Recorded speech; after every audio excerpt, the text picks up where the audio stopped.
Hello everyone, welcome to this week's video. Today we're going to be talking about the American support for Israel and whether it's going to be slipping away or not. So in order to set the context, we'll look at three key factors today. So the war and genocide in Gaza and the West Bank, the war in Iran, and the recent elections in New York City.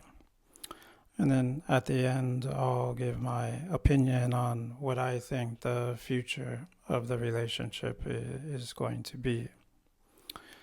So I'd like to start with the war and genocide in Gaza and the West Bank because that's when uh, Israel really started losing support in America from the left and the right.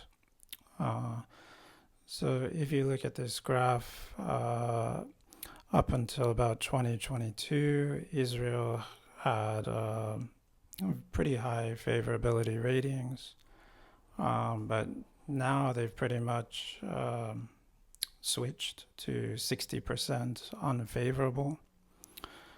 And the reason why I say they've committed genocide in Gaza and the West Bank is since Hamas's terrorist attack, they've killed tens of thousands of civilians. Pretty much all Gazans have had to flee their homes, and Israel severely limited aid, which caused a famine and a shortage of medicine, among other goods. And as you can see in these pictures, whole areas were flattened by bombing. So they're willing to kill, or they're willing to bomb a whole apartment complex or a whole city block just to take out one target. But this kind of bombing you don't do if you're going after a terrorist group. You do this kind of bombing if you want to get rid and kill everyone. And as you can see in this picture, everything that I just talked about fits the definition of genocide. And not just the war and genocide, but overall, American and Israeli values are diverging. So I'm not defending Israel, but I'm just trying to explain what they're doing by saying Israel is a young country, and it seems that most countries have to learn the same lessons. Um, yeah, if you look at the Native Americans and what the U.S. Army did to Native Americans, what the Japanese did to the Ainu, a lot of young countries kind of kill off or push away the natives that were there before them. And then Israel is an apartheid state, while in America we had segregation, especially against African Americans. And to further my argument that Israel is an apartheid state, you can look at this map. So ever since 1947, Palestinian land has been taken gradually. And this pic only goes to 2005, so actually the amount of land that Palestinians control in Gaza and the West Bank has gone down a lot more.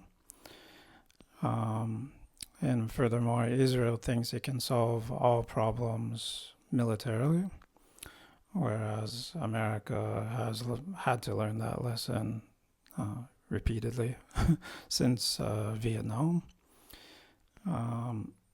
And so if you look at the amount of aid that has recently been given to Israel, this picture is 2024 and 2025, about 22 billion has been given to Israel. But even Netanyahu said earlier this year that Israel needs to start to wean itself off of American aid. So even he can see the future of the relationship, which I will also go over later in this video. So next, let's look at the Iran war. So the potential peace deal that's being negotiated now is seen as a betrayal by the Israeli government. If you remember in the beginning of the war, February and March, Netanyahu and Trump had the same goals. The most important being regime change in Iran and to get rid of Iran's nuclear program. But also to destroy their missiles, their navy, and to stop Iran from supporting their proxies.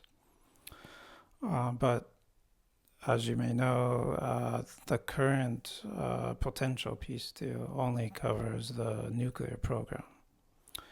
So pretty much, well, most people in Israel think that's a kind of a betrayal. And they don't want the ceasefire until there is regime change. So while the Israelis feel betrayed, Trump is getting more and more angry with Netanyahu because of his actions trying to derail the peace talks. So the Iranians, as part of the ceasefire deal, said Israel needs to stop attacking Lebanon and they need to withdraw from parts of Lebanon.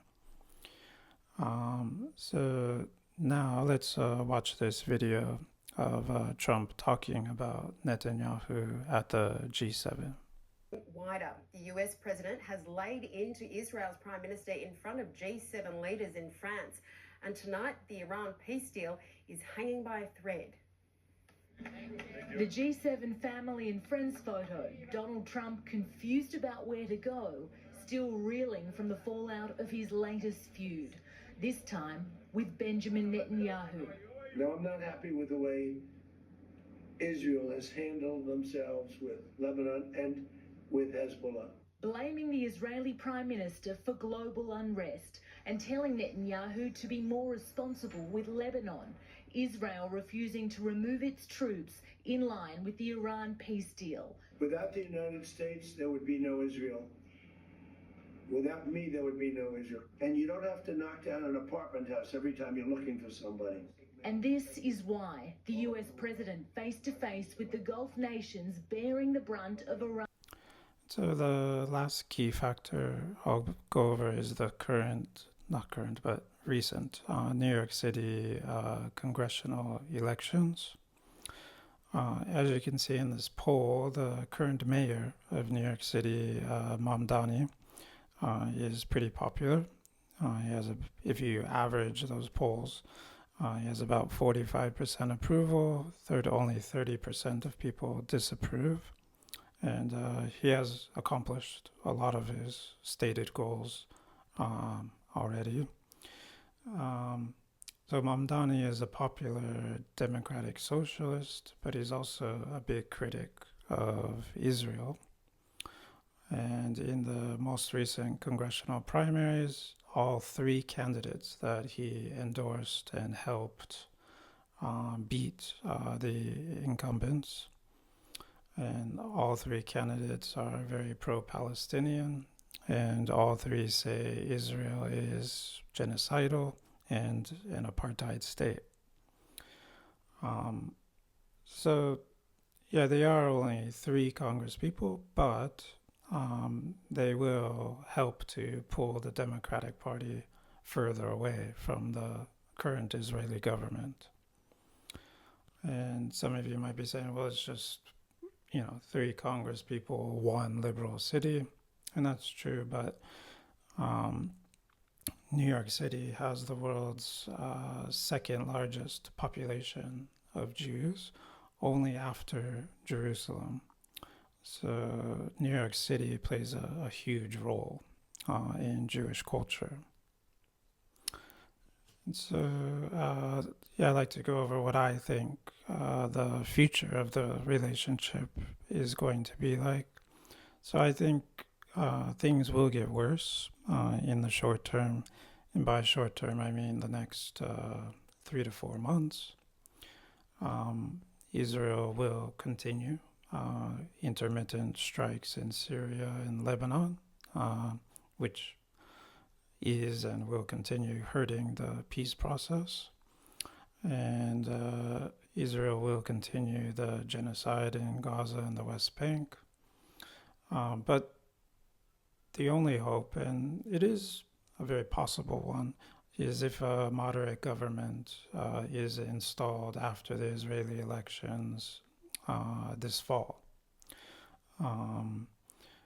Yeah, to what extent the new coalition will be more moderate, nobody knows yet. But if someone like Yair Lapid can be the next prime minister, I think there is hope that at least the most egregious Israeli actions in Palestine can possibly be reversed. Yeah, so that's everything for this video. If you'd like to please press like, or if you have any comments or questions, yeah, please utilize the comments. All right. Thank you.